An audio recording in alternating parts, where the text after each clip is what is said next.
Olá, oitavo ano, tudo bem com vocês? Bom, na aula de hoje a gente vai falar sobre a crise do sistema colonial aqui no Brasil. Tudo isso para introduzir aí a nossa matéria do processo da independência do Brasil. Então, já conversamos sobre isso em aula, mas vamos deixar aí uma aula gravadinha para vocês terem o apoio na hora dos estudos também. Economicamente, o século XVIII foi um século complicado para Portugal. Né? Portugal passava aí no século XVIII por diversas concorrências em relação à ascensão de outras potências, né, como a Holanda, que aí fez com que Portugal passasse a sofrer a concorrência do comércio do açúcar e de africanos escravizados, né? A rivalidade aí entre França e Inglaterra, né, durante o século XVII e também o XVIII, fez com que Portugal tentasse se manter neutro por um tempo, mas depois, sem conseguir, se aproxime cada vez mais da Inglaterra. E após essa aproximação, diversos tratados foram estabelecidos entre Portugal e Inglaterra, como é o caso de um que a gente já conversou em aula, que é o Tratado de Methuen, em 1703. Né? O Tratado de Methuen, que também é conhecido como Tratado dos Panos e Vinhos, ele estabelecia o fim de qualquer restrição à entrada de vinhos portugueses na Inglaterra e de tecidos ingleses em Portugal. Então, em outras palavras, né, o tratado abria o mercado português à entrada desses tecidos ingleses e abria o mercado inglês à entrada dos vinhos. Mas esse tratado, ele é considerado como prejudicial, né, para Portugal, porque o volume desses produtos entravam nesses países de maneiras diferentes. Né? O volume de tecido importado por Portugal era muito superior à quantidade de vinhos que eles exportavam para a Inglaterra. Então, o resultado de vários tratados, né, desiguais foi que o déficit comercial do reino português se acentuasse ainda mais. E quem viria solucionar isso? Né? A partir da segunda metade do século XVIII, quem é nomeado pelo rei Dom José I é o Sebastião José de Carvalho Melo, o Marquês de Pombal. Esse período da administração pombalina, as relações entre Portugal e Brasil se tornaram mais difíceis, principalmente porque essa crise econômica do século XVIII ela foi repassada para a colônia em forma de aumento e criação de novos impostos. Então, essas taxações deixavam os colonos bastante insatisfeitos com a coroa portuguesa. Além das questões econômicas, nos primeiros anos de governo de Pombal, que entrou aí a partir de 1750 e já em 1755, a capital portuguesa passa aí por um grave problema com um terremoto seguido de um maremoto e sucessivos incêndios que destroem boa parte da cidade. Até hoje, algumas ruínas desse terremoto são pontos turísticos em Lisboa. Então, ainda visitamos porque foi um período aí de incidentes geográficos bastante problemáticos que fizeram com que Portugal utilizasse, né, tentasse utilizar também dessas novas taxações para recuperar a cidade. Então, Portugal ele tinha uma relação desigual com a questão dos produtos industrializados ingleses, tinha as questões econômicas envolvidas aí no governo português, mas esse terremoto fez com que existisse uma necessidade de reformar a capital portuguesa. E quem gastaria, né, quem deveria bancar tudo isso seria a colônia. Dessa forma, mais impostos, mais taxas seriam cobradas aqui na colônia portuguesa. Então, para aumentar a arrecadação, o governo português ele cria, né, novas estratégias, aumentando os impostos, criando novas cobranças, como é o caso da derrama, que confisca aí as terras e posses como pagamento de impostos atrasados, e algumas instituições que vão aí controlar ainda mais o comércio e os produtos aqui da colônia, como é o caso da criação da Casa da Inspeção do Tabaco e do Açúcar, né, para solucionar aí as dificuldades de exportação desses produtos. A criação da Companhia Geral do Grão-Pará e Maranhão e da Companhia Geral de Pernambuco e Paraíba, que reforçaria aí o monopólio comercial português, controlando ainda mais, né, controlando ainda mais a nossa colônia. socialmente, mas ainda com um objetivo econômico, o Pombal ele se propõe a integrar os indígenas à sociedade colonial, e para isso ele determinou a obrigatoriedade do uso da língua portuguesa, ele incentivou o casamento entre colonos e nativos, proibiu aí a escravização de nativos também. Então, essas medidas impulsionavam principalmente o quê? O tráfico de escravizados africanos, fazendo com que economicamente fosse rentável para Portugal. E além dessas medidas já listadas, com o objetivo aí de aumentar a centralização político-administrativa, os jesuítas eles foram expulsos, né, eles foram expulsos de Portugal e de todos os domínios coloniais. Isso aí deixou bastante insatisfeita aí a futura rainha que a gente vai ver, Dona Maria I, mas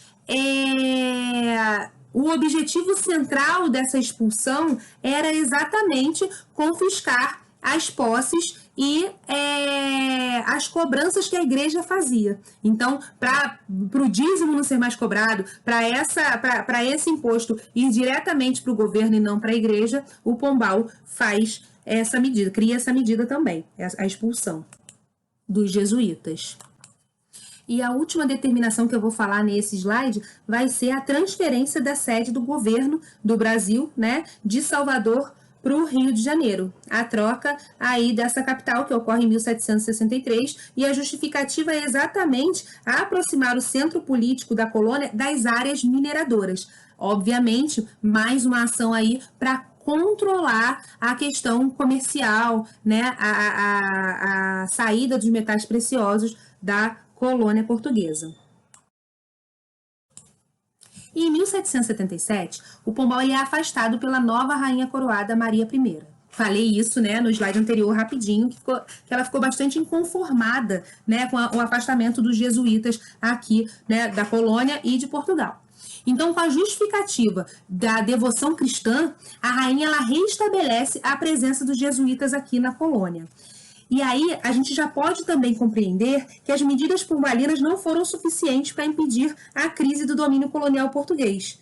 Mas eu falo isso para a gente entender exatamente que, mais do que a fragilidade portuguesa, significava toda essa crise que a gente vivia, né, que Portugal estava vivendo, e consequentemente a colônia também, a falência do antigo regime. Então, várias medidas portuguesas foram muito complicadoras e geraram revoltas, né, na colônia. Atendendo a pressões inglesas, a Dona Maria I ela cria um alvará em 1785 que proibia fábricas e manufaturas no Brasil. Isso gera, gente, uma revolta entre os artesãos e outros trabalhadores urbanos. Atrelado a isso, também no século XVIII, tem a independência da América Inglesa, né, que a gente conversou, a independência dos Estados Unidos em 1776, e que é mais um fato histórico que incentiva, né, que inspira os colonos aqui da América Portuguesa. Então, insatisfeitos aí com a exploração colonial, surgem aí dentro das colônias algumas manifestações, né, como as conjurações que a gente vai conversar aqui daqui a pouco, como é o caso da mineira e da baiana, que mostrariam o colapso do mercantilismo e do antigo sistema colonial. Então, esses movimentos, eles acontecem e criam aí um novo caminho, né, o caminho da independência do Brasil, mas a gente ainda vai demorar um pouquinho a chegar, porque essa explicação é muito importante para vocês entenderem todo o processo e o contexto do que aconteceu aqui no nosso país. O 8º ano é um ano bem amarradinho assim na matéria de história, que todas as matérias que a gente vai dando ao longo do ano remetem ao que a gente já conversou. Então, eu coloquei aí como título do slide Princípios Iluministas no Brasil, para a gente entender o que os princípios iluministas, o que essas ideias que circulavam na Europa trouxeram aqui para a colônia, né, como um start, né, o início aí exatamente para algumas ações que vão levar à nossa independência. Nos anos seguintes ao alvará que a gente conversou no slide anterior, né, o alvará de 1785, outras medidas coercitivas começaram a se multiplicar, né, no Brasil. Então, surgem junto a isso sociedades literárias, né, exatamente com o objetivo de discutir o que estava acontecendo na colônia. se são reuniões, né, se são sociedades literárias, a gente já entende que são reuniões de pessoas que são letradas, né? Então é importante a gente pontuar isso, principalmente quando a gente for começar a falar da Inconfidência Mineira, tá? Então passa a existir aqui na colônia reuniões de sociedades literárias, né? Reuniões que estavam ali sob pretexto, de discutir textos iluministas, de abordar a questão da liberdade e igualdade entre os homens e outras novidades, né? Outros aspectos que circulavam, de ideias que circulavam aí na Europa, que influenciaram os movimentos que a gente vai conversar e que vão acontecer aqui no Brasil.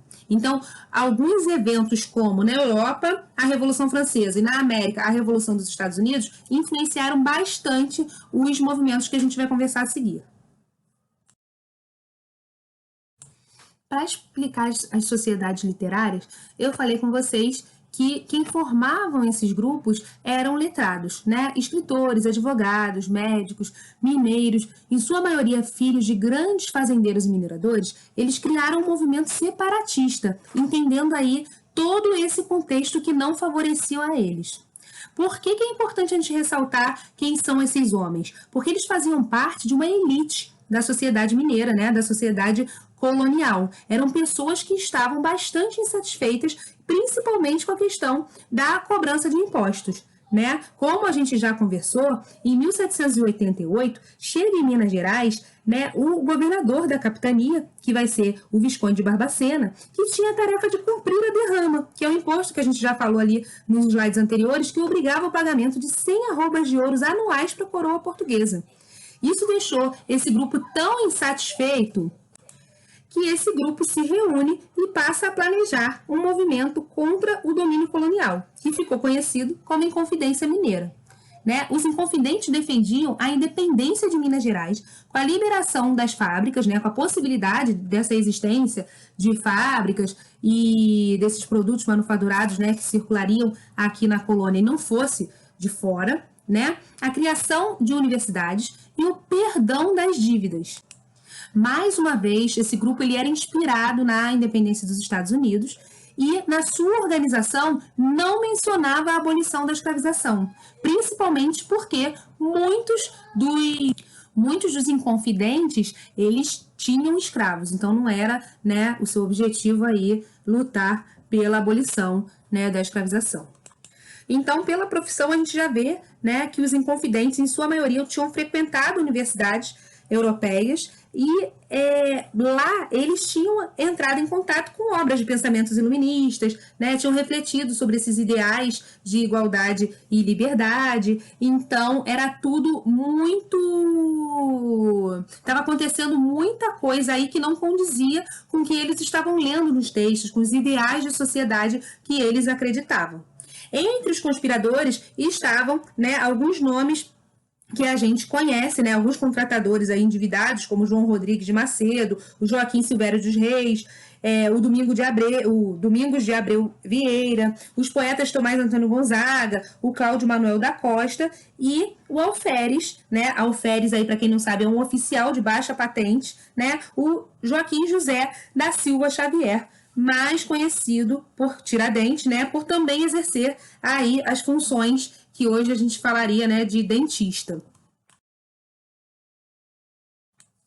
Nesse slide eu coloco aí mais algumas características, um pouquinho da história do Tiradentes, para dizer, né, que para disseminar esse projeto, a elite mineira se apoiou na figura do Joaquim José da Silva Xavier, na figura do Tiradentes. Né? O Tiradentes ele foi minerador, tropeiro, mas naquele momento ele exercia aí o cargo de alferes da cavalaria, como eu falei no slide anterior, né? E ele seria o responsável por articular novos integrantes a esse movimento. Bom, ele foi delatado, preso e executado por exercer essa função. Então, o plano dos conspiradores de proclamar uma república mineira e, consequentemente, conseguir apoio de São Paulo e Rio de Janeiro, a gente já sabe aí, né, falando da morte desse líder, que não se concretizou. O Joaquim Silvério dos Reis, que era um dos contratadores mais endividados, ele delatou, né, os companheiros em troca do perdão das suas dívidas. Então, com isso, todos esses revoltosos eles foram presos, né, enviados para o Rio de Janeiro, para então passar por julgamento. Então, o movimento ele não chega a se realizar. Do total de 34 conspiradores, 11 foram condenados à morte. 10, porém, tiveram as suas penas substituídas por asilo perpétuo na África. Tá? E só o Tiradentes, gente, somente ele foi executado em uma cerimônia pública, né, no dia 21 de abril de 1792. Dia aí, feriado nosso aqui no Brasil, em homenagem ao Tiradentes, em homenagem a esse grande líder do movimento de Inconfidência. Então, após a sua morte, né, após a sua execução, os seus restos mortais eles foram expostos, né, em postes da cidades mineiras, exatamente para mostrar à população o destino de quem tentava se rebelar contra a coroa portuguesa. Outras revoltas também atingiram diferentes regiões do Brasil. A segunda e última da aula de hoje vai ser a Conjuração Baiana. A gente pode ver o termo, né, conjuração ou independência nesses dois acontecimentos que falamos hoje, nessas duas revoltas. A gente pode chamar de Inconfidência Mineira e Inconfidência Baiana, ou Conjuração Mineira e Conjuração Baiana, tá? A palavrinha aí não muda nada, são as mesmas revoltas, né? São os mesmos acontecimentos. Tá? No final do século XVIII, o aumento dos preços do açúcar no mercado internacional, provocado aí principalmente pelas guerras de independência do Haiti, que também foi nossa matéria, bem pouquinho tempo atrás, todo mundo está bem com isso na memória, estimulou aí muitos proprietários da Bahia a ampliar o cultivo de cana-de-açúcar e reduzir o cultivo de outros gêneros alimentícios. Isso fez com que o preço dos outros produtos subissem muito.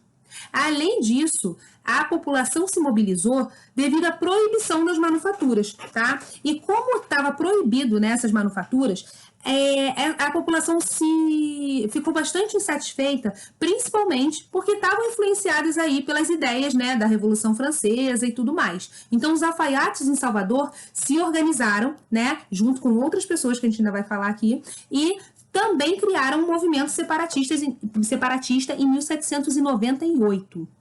Então, além dos alfaiates, o movimento conta também com o apoio de profissionais liberais, negros, cativos e libertos. Isso significa que escravizados e africanos livres também participaram desse movimento. Então, o movimento na Bahia tem um caráter muito mais popular do que o movimento em Minas Gerais, que era formado ali por aquela elite mineira.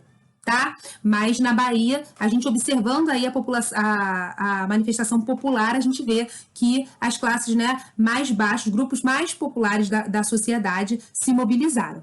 Então, na Conjuração Baiana, o projeto incluía a abolição da escravatura e o fim dos privilégios de classe.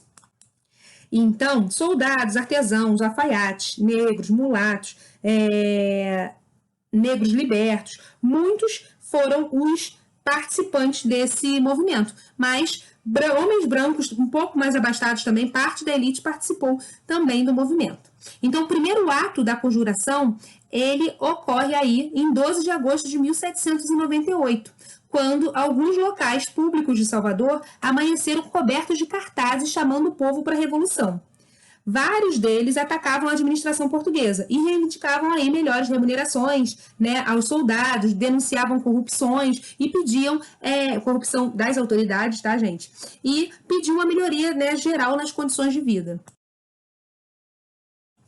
O movimento baiano ele foi duramente reprimido, tá? Mas a repressão em torno dos movimentos separatistas não seria o suficiente para afastar aí o fantasma da independência, tá? Algumas reivindicações dos conjurados eram o fim do domínio português, a proclamação da República, a independência do comércio, o fim da escravização e o fim das diferenças raciais. Então, a gente já sabe que esse movimento, né, foi rapidamente contido, né, com a ajuda também de delatores e alguns deles, membros da elite baiana que participavam aí da conspiração, né, e da organização aí do movimento. Então, os principais envolvidos foram presos. A condenação, ela recaiu apenas sobre os negros e mulatos, que foram punidos com muito rigor, tá? O soldado Luiz Gonzaga das Virgens e Lucas Dantas de Amorim, né, Assim como os alfaiates João de Deus e Manuel Faustino, eles foram condenados à morte e executados na forca em 1799. E assim como a Inconfidência Mineira, os condenados eles tiveram, né, os seus corpos esquartejados e expostos em locais públicos. Mais anos mais tarde, em 1908, como estratégia de manutenção do controle sobre a América Portuguesa, Dom João VI, príncipe regente de Portugal, né, transfere a corte para o Rio de Janeiro. Então, a matéria que a gente vai conversar na próxima aula vai ser a vinda da família real para o Brasil. Por que a família real se mudou para cá? O que aconteceu lá em Portugal que fez com que essa mudança fosse necessária? E o caminho, né? O que levou aí para o caminho da nossa independência? A gente ainda está em 1808, a nossa independência vem em 1822, então para a história já está bem pertinho. E a gente vai conversar sobre isso. Qualquer dúvida, vocês tirem comigo, me mandem por e-mail, falem comigo em aula, que essa matéria vai fazer parte, né, da avaliação trimestral também, e é importante que vocês tenham, assim, tudo muito claro na cabecinha de vocês, tá bom? Beijo para vocês e até a próxima aula.